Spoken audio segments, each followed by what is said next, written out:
All right, welcome back.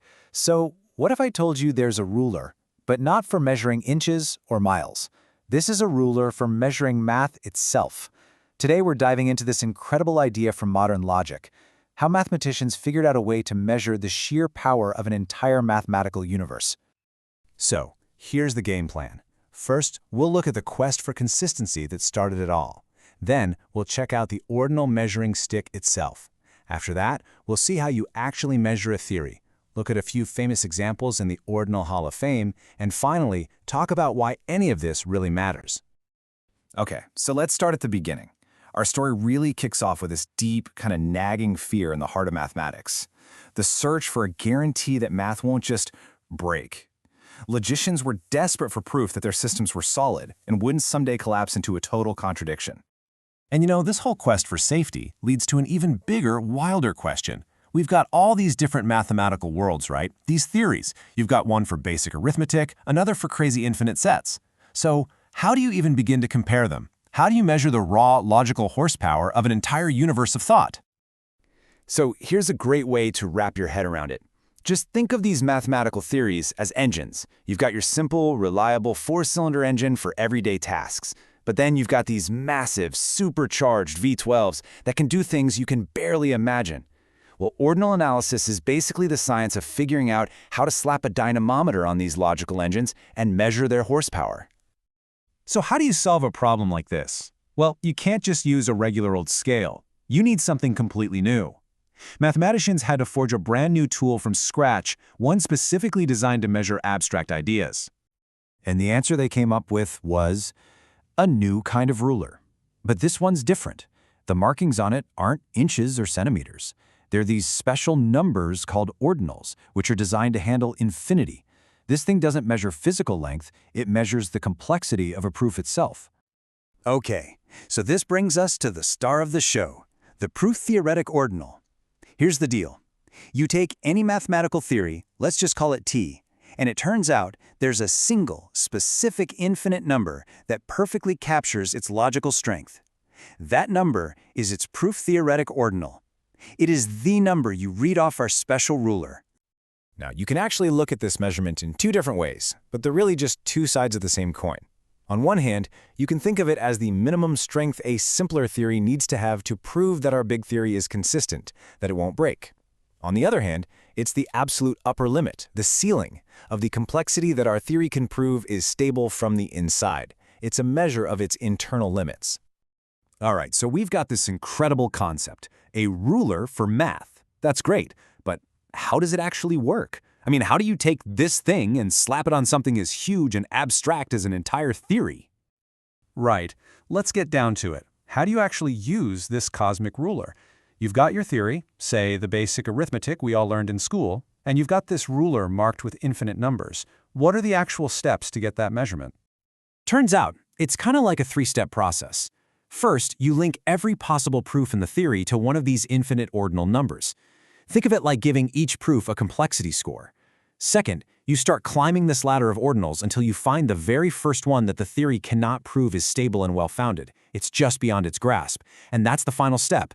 That least unreachable ordinal is the measurement. It's the exact mark on the ruler that shows you the absolute limit of that theory's power. Okay, so now that we've got a feel for how this ruler works, let's get to the good stuff, the results. We're going to take a tour of the Ordinal Hall of Fame and see some of the most famous landmarks on this ruler. So buckle up, because these are not your typical numbers. We are talking about some truly mind-bendingly large numbers here, each one measuring the strength of a really famous mathematical theory.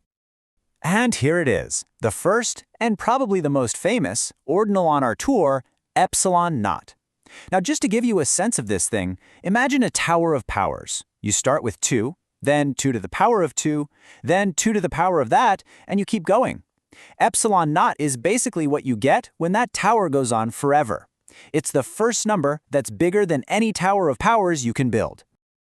So why is this bizarre number so important? Well, because a logician named Gerhard Gensen pulled off something incredible. He proved that epsilon-nought is the exact strength of Peano Arithmetic, and that's just the fancy name for the everyday math we all learned. Addition, multiplication, the stuff with whole numbers. It's amazing, right? This completely wild infinite number measures the power of the math you use all the time. But listen, epsilon-nought is just the first stop. It's like level 1. As you can see here, as we go up the ruler, the numbers get way, way bigger, and the theories they measure get way more powerful. You've got things like the Pfefferman-Schuit ordinal, the Bachman-Howard ordinal. Each one marks a new level of logical power, measuring theories that can prove things Peano Arithmetic could only dream of. It's like a cosmic ladder of strength. Okay, so we've mapped out this incredible landscape of mathematical theories. It's pretty cool. But so what? Does this trip into the abstract world of infinite numbers have any connection to the real world? Well, let's find out why this ruler actually matters. I mean, this is the big question, right? It's all very fascinating, but does knowing the measurement for some super abstract theory actually have any real-world impact? Does it help us build better bridges or write better code? And the answer, maybe surprisingly, is a definite yes. And the payoff is actually huge. For starters, it gives us hard limits on what computers can do. A theory's ordinal tells you exactly which computer programs it can guarantee will eventually stop, and not just run forever in an infinite loop. It's also the key to something called proof mining. It gives us a way to prove that powerful theories are at least as safe as simpler ones, and its logic is actually built into the verification software that makes sure our computer programs are correct. Yeah, let's just pause on proof mining for a second, because this is wild. It's a whole field dedicated to taking these super abstract, high-level proofs, the kind that just say, yep, a solution exists, and using them to dig out actual concrete information. We're talking about extracting real algorithms or specific numbers. It's literally like finding a detailed engineering blueprint hidden inside a beautiful abstract poem. So, in the end, what is all this for? Well, ordinal analysis is more than just a collection of numbers. It gives us this absolutely breathtaking map of the entire mathematical landscape. It shows us exactly where the towering peaks of what's provable are, it points out the deep, dark canyons of what's impossible, and it draws the precise border between what is computable and what isn't. And that leaves us with one final, incredible thought to chew on. This ruler is amazing. It can measure the strength of these vast mathematical universes. But we know from Gödel that there's no final theory that can prove everything. There's always something more. So, what lies beyond the edge of our current ruler? What kinds of theories are out there that we can't even measure yet? And what kind of ruler will we need to invent next?